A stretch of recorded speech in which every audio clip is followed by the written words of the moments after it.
First thing we're talking about real quick is, I'll show you with an example. I'm going to write a sentence on the board, okay? He is in class. Do you guys understand what that means?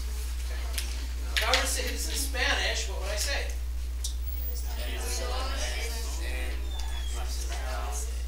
Él está en clase. You're good. Now, let me show you something.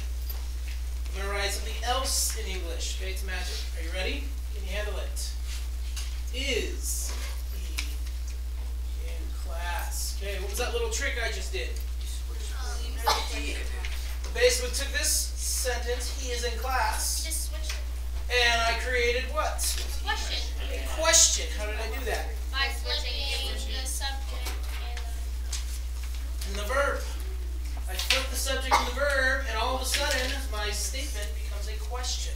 So, when you are writing Spanish to create a question, guess what you do?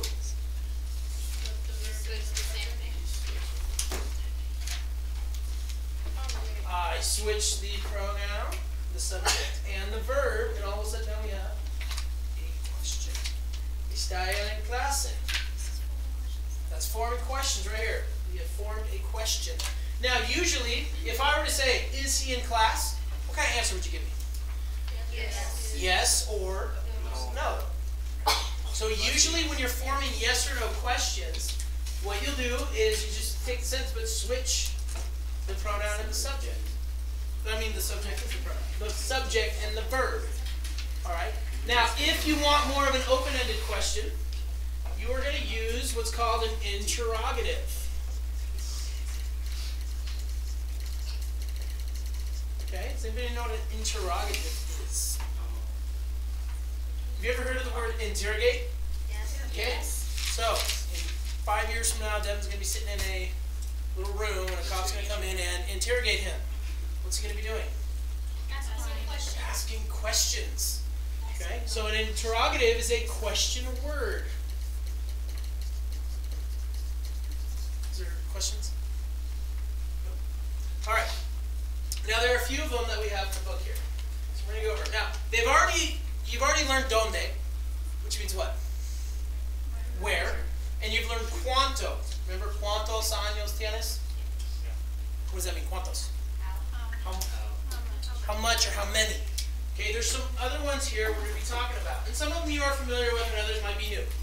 We have como. We have cuál, which also has a plural form, cuáles. We have cuándo. We have por qué. We have qué. And we have quién, which also has a plural form, quiénes. Alright, what's the first thing you notice about each of those words?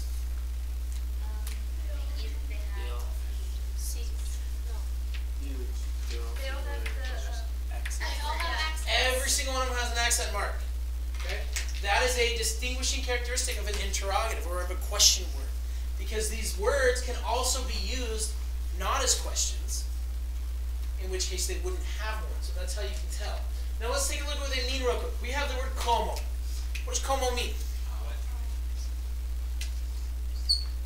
How? Now, think of a question in Spanish that we use como with. How are you? ¿Cómo estás? Not only are we using the interrogative, we use our new verb. ¿Cómo estás? What does that mean? How are you? Okay. Now, the word como means how. If you don't have an accent, the word como itself, it's a yo form of to eat, but it also means like or as. In which case, how do you know when it's a question? Context, but then it will have the accent mark. Then we have the word cuál or cuáles. What's it? So why wouldn't the word stop? Because that means as a verb to be. And what I'm illustrating here is just to make the question, you switch the verb and the subject. You could use él va a clase. He goes to class. You could say va él a clase. Does he go to class? But these specifically are more they're who, what, when, where, why, hows. Okay, qual or qualis. Does anybody know what that one means? Which? It means which. It also can mean means what, and they're very similar, but there's a difference. So we will talk about that one in a little bit. But qual, do we remember a sentence or a question in Spanish that uses qual? ¿Cuál es tu teléfono? Right? What does that mean? What's your phone number?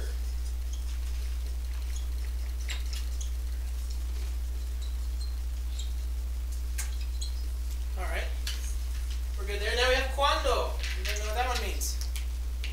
That's a newer one. When. So I might ask a question like, ¿Cuándo vas? What does that mean? That's another new verb. When do you go?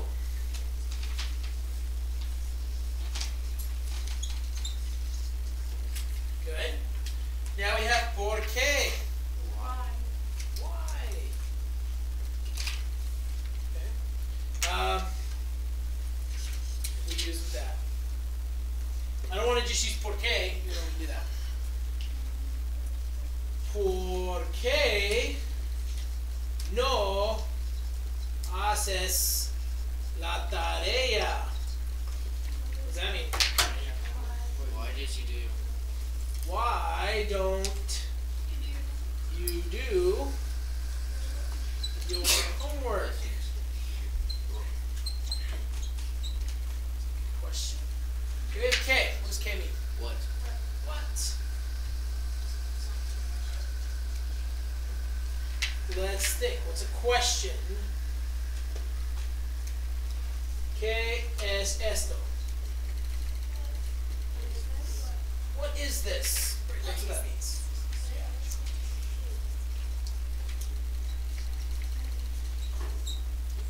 Okay. What is this? And then we have quién or quiénes. What does that mean? Who? Okay. A question with that we can say just a simple ¿quién es? What does that mean? Who is it? Right. All right. So somebody knocks on the door. You can say ¿quién es? Who is it? Yes. I'm confused on the one that says cuál es tu teléfono. Can it be like which is your phone? I'm going to talk about that. Oh, you could, if you've got two phones there, and you're like, which one of these is yours? Like if you leave your cell phone and say ¿cuál es tu teléfono? In which case you're right. This is a shortened version of ¿cuál es tu número de teléfono? In which case it's kind of one of those things. If I said what's your number, you're not going to go. Number. You're going to assume I'm talking about your phone number. In which case, you know what I mean. So you can cut that out in English as well. So here are our interrogatives, our question words here, how they're used. Now there's a couple things I got to talk about. First of all, we have this word cuál and this word qué. Now they both which and what, and this means what. Okay, we can get confused with them. Now, one of the main ways to remember it is we got to think of who here has a car. Okay, so Matt, what kind of car do you have? Ford. Okay, that's good. Great job. All right, so I might ask him what car does he have, which I just did. That question would be ¿qué carro tiene? Or ¿qué coche tienes? Or ¿qué automóvil tienes? Whatever it is, I'm asking what kind of car he has, and he gave me the make and model of the car. Now let's pretend we all go to the parking lot, and then I say, okay, which one is yours? In this case, we have an option. There's a bunch of cars out there, and now I can say, ¿cuál es tu carro? Which is your car? In which case, we're using cuál versus qué. All right, that's a very general distinction between the two. Okay, qué is more of what is it, whereas cuál is which one is it. Now let's say that Matt has two cars. Okay, he drives one to school, the butler drives the other one, drops it off, so he can have a choice of what he wants to drive home. In that case, we come to this plural one here. because there's cuál and cuáles. In that case, we'll walk out and I'll say, okay, Matt, which cars are yours? I will use cuáles carros, or cuáles son tus carros? Which cars are yours? All right. That's kind of the difference between you have your singular and plural. So we have a difference. Now another difference between the two, between cuál and que, can be seen with how it's written. When you write, when you use them, okay, and I'm going to show you through example the difference. You might say, ¿qué carro tienes? Okay, we understand that was asking what? What car is yours? Yeah, what car do you have? Now I might ask,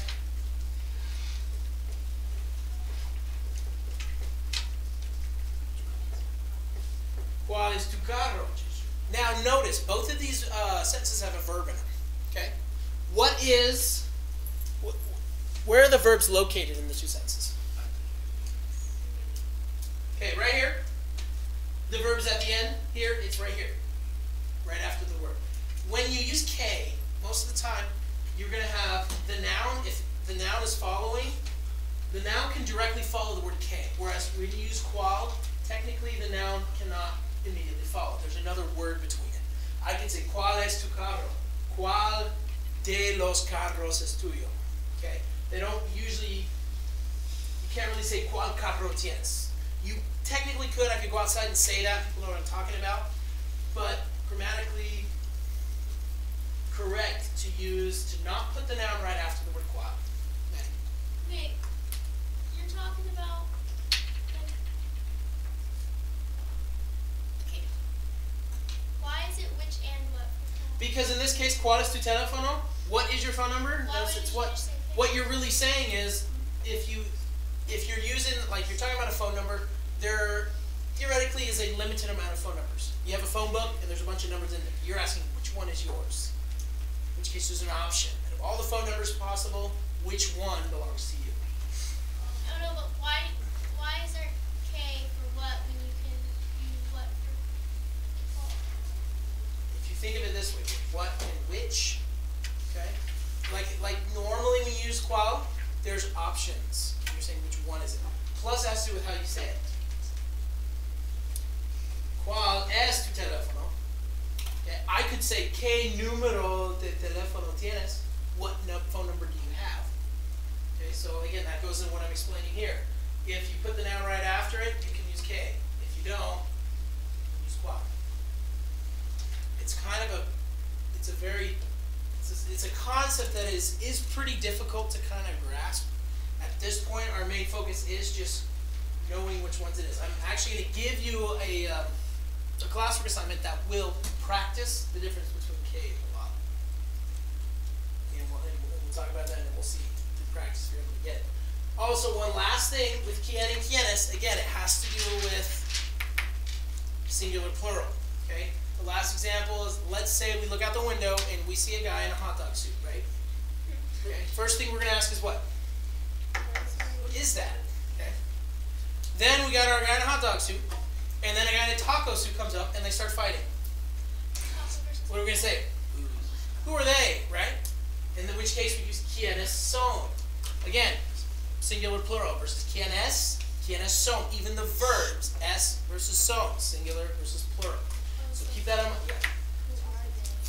Right, who are they? Who is that? Who are they? Use two words, quién, quiénes. Same thing with which car is yours, which cars are yours. ¿Cuál es tu carro? ¿Cuáles son tus carros? Okay. Are there any other questions about the interrogatives themselves? It's about how they're used, what they are.